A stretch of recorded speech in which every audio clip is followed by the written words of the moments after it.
A la nit es va organitzar al Col·legi Major Rector Peset un debat organitzat per Valencians pel Canvi per intentar respondre a la pregunta «Tenim l'esquerra que ens mereixem?». La trobada va servir per reflexionar al voltant de l'estat de salut de l'esquerra al País Valencià, debilitada després de l'última derrota electoral. També es va analitzar la dreta autòctona pujada als núvols dels grans esdeveniments a costa de serveis públics, una dreta que el professor Barona va qualificar de neofranquista. País, concretament el nostre país, el País Valencià, n'hi ha molts milers de persones, molta gent que segurament es mereixen una altra esquerra de la que tenen. També hi ha molts milers de persones que es mereixerien una altra dreta diferent de la que tenen, però això no és el tema d'avui. Jo crec que l'esquerra valenciana està en crisi, però absolutament, i no és opinió, és que n'hi ha dues dades. Ni guanyen les eleccions, ni són capaços de treure la gent al carrer. Això són dues dades objectives que han estat reiteradament posades de manifest així. Per tant, que se lo hagan ver. Les disputes no són ideològiques, no són per idees, són per qüestions personals. Són picabaralles per repartiments de càrrecs moltes vegades, per maniobres internes, i és patètic que una divisió d'una coalició o que una postura unitària es pugui trencar no per un debat d'idees, sinó per una qüestió de qui va a un càrrec o a un altre.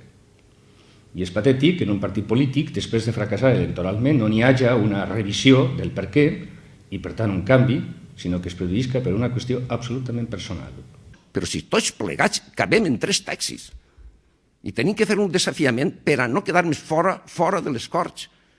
Fora de les Corts, que no ens hem quedat ara per una xamba quasi genètica, perquè si arribem a fer cas a la resistència, a fer una plataforma del compromís, segurament no estàvem, l'Esquerra Unida no estava a les Corts. No estem a l'Ajuntament de València. Ah, sí, al País Valencià. Jo me tiro les mans al cap de tan intel·lectual, tan comunicador, tan de comunicador, tan vell militant de partits, que s'ha separat de la vida partidària, del dia a dia de la política, pensant que aquesta responsabilitat pertany a uns altres. I miren vostès, no hi ha uns altres.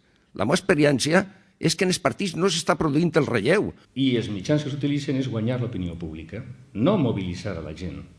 No convertir-se en uns partits de massa, sinó guanyar l'opinió pública. I guanyar l'opinió pública en aquesta democràcia nostra significa, per un costat, guanyar-se els mitjans de comunicació, que són els que creen l'opinió pública. I n'hi ha una dependència claríssima, que és molt interessant, entre la política i els periodistes i els mitjans de comunicació, perquè, efectivament, avui en dia és pràcticament una relació absolutament indissociable. Però davant del gran acoraçat, de la gran maniobra mediàtica de la dreta, què podem fer?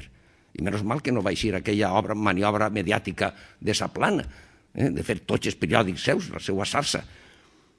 I avui, sense mitjans de comunicació, tot això són bufes de pato. L'esquerra no tenim res que fer. Si no tenim mitjans de comunicació, no tenim projecció, no ens podem projectar, a banda de que tinguem o no tinguem discurs.